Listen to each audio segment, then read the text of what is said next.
Good afternoon friends, welcome to the markets world.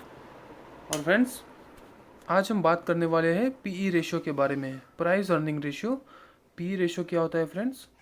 जिसके through आप किसी भी शेयर का वैल्यूएशन निकाल सकते हैं, या particular share value over valued है या अंडर वैल्यूड है। तो आपको वो कैसा पता लगेगा? पीई रेशियो के बारे में। तो ये वीडियो को लास्ट तक देखिए, मैं डिटेल्स में आपके साथ ईजिली स्टेप में आपको बताने वाला हूँ कैसे आप पीई रेशियो कंपनी का निकाल सकते हैं। तो चलिए शुरू करते हैं। तो फ्रेंड्स देखिए, पीई रेशियो निकालने का फॉर्मूला क्या होता है। बहुत ही इजी स्टेप है फ्रेंड्स। जो करंट मार्केट प्राइस है किसी भी पर्टिकुलर शेयर का, वो आपको प्राइस पर शेयर लिखना है। उसके डिवाइड करना है ईपीएस से। ईपीएस क्या होता है फ्रेंड्स? Earning per share.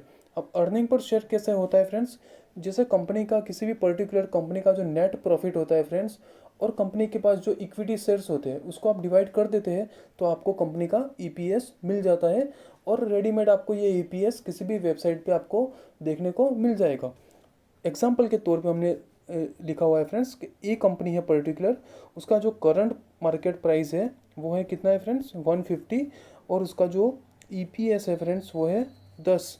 तो ये जो हमें मिला 15, 150 को 10 से डिवाइड करेंगे तो आपको 15 मिलेंगे। वो 15 हो गया ई का पी। तो ऐसे आप किसी भी कंपनी का पीई निकाल सकते हैं, प्राइस पर शेयर, जो करंट मार्केट प्राइस है कंपनी का, और उसका जो ईपीएस है उसके थ्रू आप किसी भी कंपनी का प्राइस अर्निंग रेशियो निकाल सकते हैं।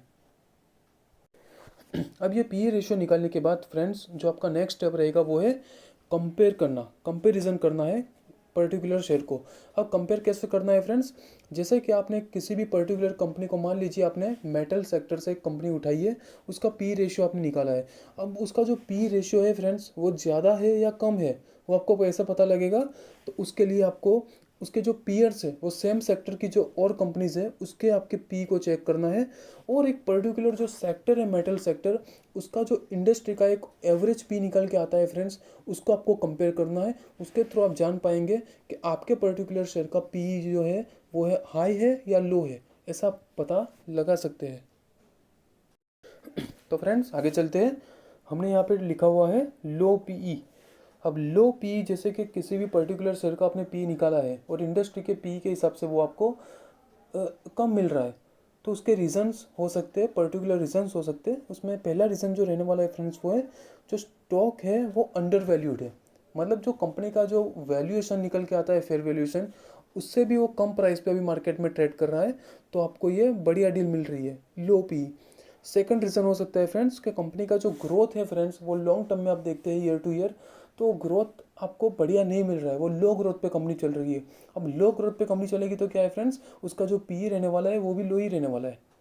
और नंबर 3 पे क्या पॉसिबिलिटीज़ रहती है फ्रेंड्स, कि जो फ्यूचर प्रोस्पेक्ट्स है कंपनी के वो इतना बढ़िया नहीं है। जैसे एग्जांपल के तौर पे हम देखते हैं टेक्सटाइल इंडस्ट्री, जो 5% या 7% के सीएजीआर पे ग्रो करती है, तो जो फ्यूचर प्रोस्पेक्ट्स है वो इंडस्ट्री का, वो इतना बढ़िया नहीं है या फिर वो स्टेबल है। तो ये रीजंस हो सकते हैं किसी भी कंपनी के लो पी होने पर। अब हाई पी क्या होता है फ्रेंड्स? जैसे भी किसी भी पर्टिकुलर कंपनी का पी आपने निकाला, वो इंडस्ट्री के पी या पीयर्स के पी से हाई मिल रहा है आपको, तो उसके लिए भी आपको पॉसिबिलिटीज़ हो सकती है पर्टिकुलर। एक पहली पॉसिबिलिटीज़ क्या होती है फ्रेंड्स? वो है stock is over valued. Over valued stock means जो कंपनी का जो फेयर वैल्यूएशन है, या कभी कंपनी का जो मार्केट प्राइस है वो थोड़ा हाई है उसके वैल्यूएशन के हिसाब से, तो वो पर्टिकुलर शेयर को हम क्या बोलेंगे? ओवर वैल्यूड शेयर या overvalued PE. Second possibilities क्या है फ्रेंड्स? या कंपनी बढ़िया ग्रोथ कर रही हो ईयर टू ईयर, तो भी पॉसिबिलिटीज़ रहती है फ्रेंड्स कि वो उसका जो पी है वो है हमेशा आपको हाई देखने को मिलेगा। और नंबर 3 पे पॉसिबिलिटीज़ क्या रहती है friends? Future prospects are great. Means जो कंपनी का जो बिजनेस मॉडल है, और कंपनी का जो बिजनेस मॉडल है वो लॉन्ग टर्म के लिए बढ़िया अपने को देखने को मिल रहा है। जैसे एग्जांपल के तौर पे हम रिन्यूएबल एनर्जी वाला जो प्रोस्पेक्ट है, वो जो मुझे पर्टिकुलर फ्रेंड्स, वो मुझे पर्टिकुलर बहुत बढ़िया फ्यूचर के लिए दिखाई दे रहा है, तो उसे हम बोलेंगे फ्यूचर प्रोस्पेक्ट्स कंपनी के बढ़िया है, इसीलिए वो हाई पी पे ट्रेड करने को आपको देखने को मिल रहा है। अब फ्रेंड्स, लो पी के बारे में हमने बात की, हाई पी के बारे में हमने बात की, लेकिन आप फेयर पी मतलब राइट पी कैसे निकाल सकते हैं किसी भी पर्टिकुलर शेयर का? उसके लिए आपको क्या करना है फ्रेंड्स? उसको कंपेयर करना है उसके पीयर्स के साथ, इंडस्ट्री का जो एवरेज है फ्रेंड्स पी का, उसके बेस पर। चलिए हम एग्जाम्पल के तौर पे एक कंपनी का जो डेटा है उसके जो वैल्यूएशन है उसको निकालते हैं, और उससे आपको एक बढ़िया से आपको पता लगने वाला है। तो देखिए फ्रेंड्स, आपको समझाने के लिए हमने एक कंपनी यहाँ पे डेटा निकाला हुआ है, वो है इन्फोसिस का, जो आईटी सेक्टर से बिलोंग करती है। इन्फोसिस जो करंट पी उसका है वो है फ्रेंड्स 35, और ईपीएस कितना है फ्रेंड्स 42। जैसा हमने आपको बताया था कि किसी भी कंपनी का आपको ईपीएस जानना है तो वो रेडीमेड आपको मिल जाता है। और फ्रेंड्स, जैसे कि हमने लास्ट में आपको बताया कि राइट पी आप कैसे निकाल सकते हैं, तो राइट पी के लिए आपको वो इंडस्ट्री के जो पीयर्स है उसके साथ आपको कंपेयर करना रहता है। तो इन्फोसिस के जो पीयर्स रहने वाले आपको पता है फ्रेंड्स, जो नंबर 1 आईटी कंपनी है वो है टाटा कंसल्टेंसी सर्विस, इन्फोसिस है, विप्रो है, एचसीएल टेक है और टेक महिंद्रा है। अब जैसे कि आप पी देखिए फ्रेंड्स, आप पी टीसीएस के पी पे नज़र डालते हैं तो वो है 38, इन्फोसिस का 35, विप्रो का 30, एचसीएल टेक का भी 30 रहने वाला है, और टेक महिंद्रा का 24 है। तो इंडस्ट्री के हिसाब से जो टाटा कंसल्टेंसी का जो पी है वो है 38। तो इन्फोसिस या विप्रो से आपको थोड़ा ज़्यादा देखने को मिल रहा है।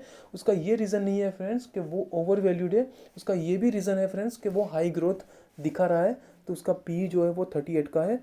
इन्फोसिस भी एक बढ़िया ग्रोथ दिखा रहा है, लेकिन उससे थोड़ा उसका कम है। तो आप ऐसे पी को कंपेयर कर सकते हो, और एक बढ़िया वैल्यूएशन के हिसाब से आपको पी आप निकाल सकते हैं पीयर्स के साथ उसको कंपेयर करके। तो फ्रेंड्स, जैसे कि मैंने आपको पूरा डिटेल्स में ये वीडियो बनाया और आपको इजीली समझाया मैंने फ्रेंड्स के कैसे आप किसी भी कंपनी का पी का जो रेशियो है वो फेयर पी का वैल्यू आप निकाल सकते हैं वो उसके मेथड के हिसाब से, और एक बढ़िया पी वाला कंपनी आप बाई कर सकते हो। और फ्रेंड्स, इतना याद रखिए कि पी रेशियो निकालने के बाद कंपनी का जो फंडामेंटल है और कंपनी का जो बिजनेस मॉडल है वो बढ़िया होना चाहिए। वो सबसे पहला नेसेसरी पॉइंट है। उसके बाद जो पी रेशियो है फ्रेंड्स, वो तो आपको बढ़िया रिस्क रिवॉर्ड रेशियो पे आपको मिलेगा। अब बढ़िया पी आपको मिल जाता है किसी भी अच्छी फंडामेंटली स्ट्रॉन्ग कंपनी का। तो आई होप फ्रेंड्स कि मैंने आपको जो बताया वो आपको डिटेल्स में समझ में आया होगा पी का रेशियो, और आप आगे से किसी भी कंपनी का पी इजीली निकाल पाएंगे। फ्रेंड्स, अगर आपने ये चैनल को सब्सक्राइब नहीं किया है तो फ्रेंड्स ये सब्सक्राइब करिए, लाइक करिए, शेयर करिए, कमेंट करिए फ्रेंड्स। एक छोटा सा चैनल है मेरा फ्रेंड्स, आप इतनी हेल्प कर सकते हैं तो फ्रेंड्स ज़रूर करिए। मिलते हैं नेक्स्ट वीडियो में। Thank you very much.